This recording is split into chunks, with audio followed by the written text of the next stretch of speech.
Hello, first graders. Today we're going to learn how to pay for things using bills. We've learned about some change. We learned about pennies, which are worth 1 cent. We learned about dimes, which are worth 10 cents. And we learned about nickels, which are worth 5 cents.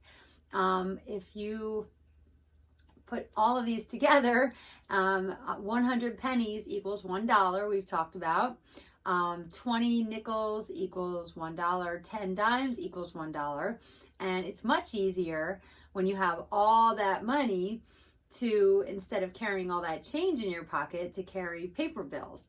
I know you've seen paper bills before. We have $1, we have $5, we have a $10 bill, we have a $20 bill, a $50 bill, a $100 bill, and beyond that, I'm not sure. But the most common, obviously, is a $1 bill, and then the $5 bill, the $10 bill, and the $20 bill. But you should have in your packet the dollar bills, the paper dollar bills that hopefully you've already cut out. I had put that in the directions today. So if you didn't do that, pause, find that sheet, and cut all those bills out. Okay, and when you come back, we're gonna buy things in the classroom, the fake classroom, and we're going to use our money. Okay, so I'm gonna write an amount on the board of something, and then you are going to try to find that much money with your bills. And I can't see what you're doing, but I have faith in you that you will get this. Okay, so the first thing we're going to do is we're going to buy a chair. Okay, and let's buy a chair for $2. Okay, my marker is dying, so let me find another one. Okay, so we're going to buy a chair, and a chair is $2. Actually, I'm not sure if we talked about this yet. We learned cents is a C with a line through it. A dollar sign is an S with 2 lines through it. Okay, that means dollars. It could also mean cents. If you have 100 cents, you have $1, but it's always more than 100 cents. It's always the dollars. Okay, so right now we're going to find $2. Notice how the way I wrote it, I have a 2, and then this is called the decimal point, and then 0, 0. If it was $2 and let's say 47 cents, I would write the 47 over here. So everything to the left of the decimal point is the dollars. Everything to the right is the cents. Okay? We're not going to do any cents right now. We're just going to do dollars. So I want you to just take out of your paper money $2. Okay, I'm assuming everybody did that. Good job. Now we're going to buy a large chair, maybe my Dr. Seuss chair. And we're going to buy that large chair for only $10. Now, here's the key. You could show me a $10 bill. So everybody hold up a $10 bill. You could buy the large chair with that $10 bill. But I want you to buy it with other bills that equal 10. Okay? So if you need a little time on this, pause and try to come up with an amount of bills that equals $10 but isn't a $10 bill. Okay? And I'll give you a couple minutes. Pause if you need more time. Okay, so you could have had a few things. You could have had a $5 bill and 10 ones, right? That's a $5 bill and and 5 $1 bills. Okay, so that's 5, 6, 7, 8, 9, 10. Or you could have 10 ones. All of that equals $10, and you can pay for a chair that's $10 with any of those things. You could do a $10 bill. You could do a 5 and 5 ones. You could do 10 ones. You could also pay with a $20 bill, and then what happens? What does the person give to you? If you paid for a $10 chair with $20, the person that you're paying would have to give you back what? $10, because 10 and 10 is 20. So if the chair was $10 and you gave them a 20, they'd have to give you $10 back. Okay, so these are different ways we can pay. Sometimes When you walk into a store, you think you have to have the exact amount of money when you're little. You think, oh, you have to have that much money. Well, you don't, because you can get change. Or you can mix and match your bills in order to find something that works. Okay, the next thing we're going to do is a desk. Now, I know these prices are so cheap. I wish furniture was this cheap, right? The desk is going to be $6. Okay, so how can you pay for that desk with $6? We're going to pretend like we're not going to do change. Try to come up with what you have in front of you that equals $6. Okay, if you need more time, pause. We could either have a $5 bill and a $1 bill, because 5 plus 1 is 6, or we could have 6 ones. Okay, so that's how you can pay for that. The next one is my desk. You can buy a teacher desk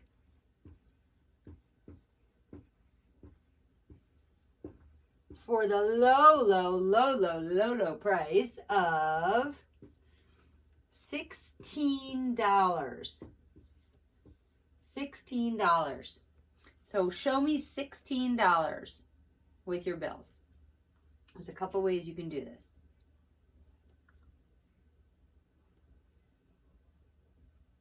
Okay, if you need more time, pause.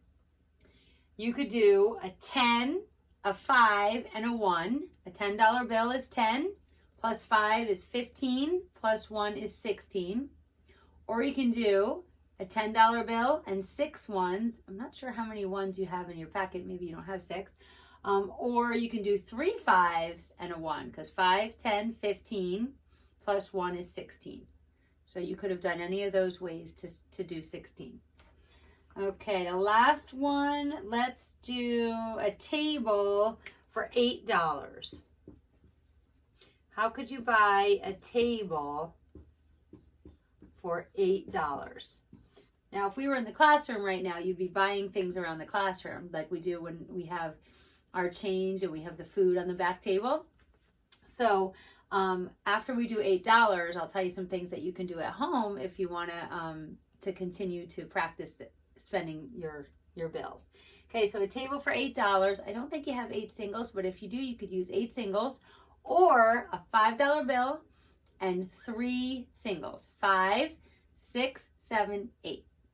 Okay, so this isn't a lot of practice because we're not together, but if you want to ask someone at home to label things around the house, and you can go around and pay for them, usually between $1 and $20, and then you can go around and pay for things, or maybe have breakfast, lunch, and dinner a certain price, and when mom or dad makes you breakfast, you have to pay them for it. You can also do this with change. It'd be fun to practice counting change by buying your breakfast or lunch or dinner or whatever you want to buy. You can buy snacks, you can buy anything, your own toys. Okay, so practice counting at home. Take out some change, dimes, nickels, and pennies. We haven't learned how to count dimes, nickels, and pennies all together yet. That's coming. But you can count dimes and pennies together, nickels and pennies together, dollar bills, and things like that. Okay, so practice these things at home, and then when we get back to school, we will do this together again. Okay, so we're going to take out our workbook page, which is 113, and Ryan stole the ruler, so I'm not going to be able to draw 3-inch or 6-inch line segment, but hopefully you can. I'm just going to pretend that I know how long 6 inches is, and it's about that.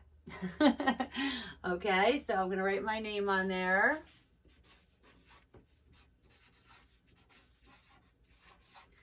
Okay, the date is April 21st, 2020, so the month is 4 still, and it's the 21st. And the year is 2020, so we put the 20 there, 4/21/20. The day of the week is Tuesday, Tuesday. If you need more time to write that, pause. Number 1 says, write the number 102 on the place value chart. So we're going to go over here to our place value chart, hundreds, tens, and ones, and we need to write 102.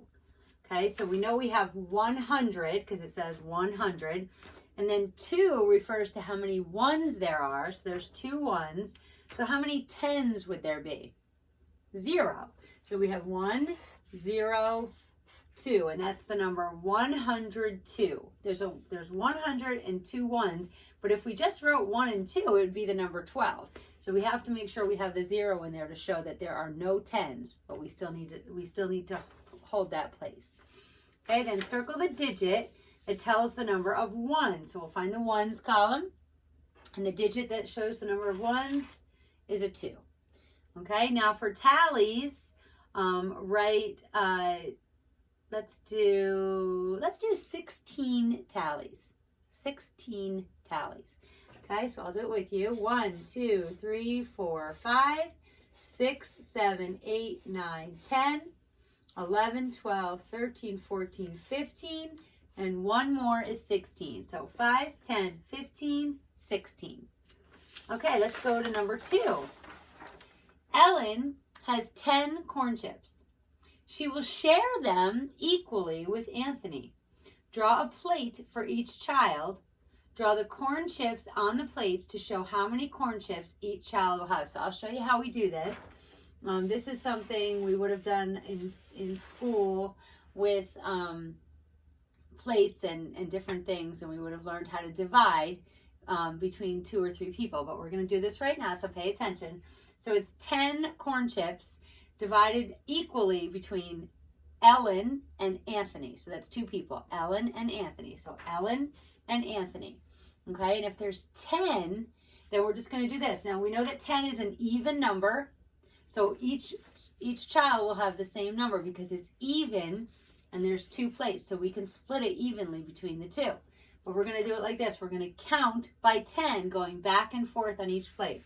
So 1, and then the next plate, 2, 3, 4, 5, 6, 7, 8, 9, 10. And there were 10 altogether.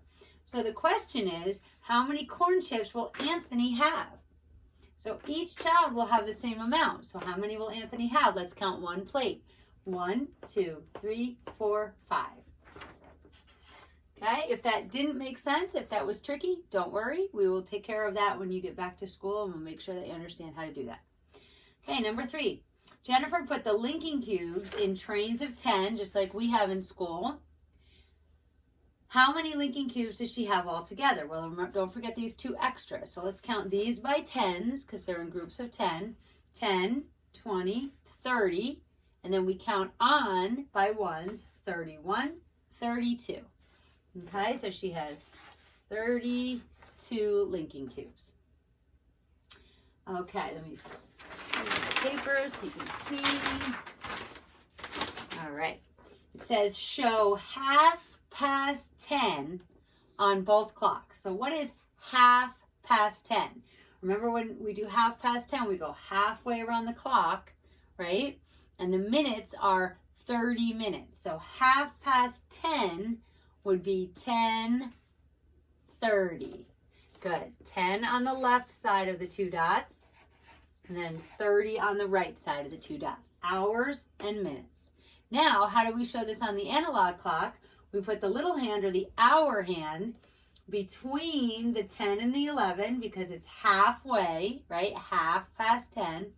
And then we put the minute hand, the long hand, through the 6, and it points to the little ticks on the bottom, which are the minutes, and it's 10:30.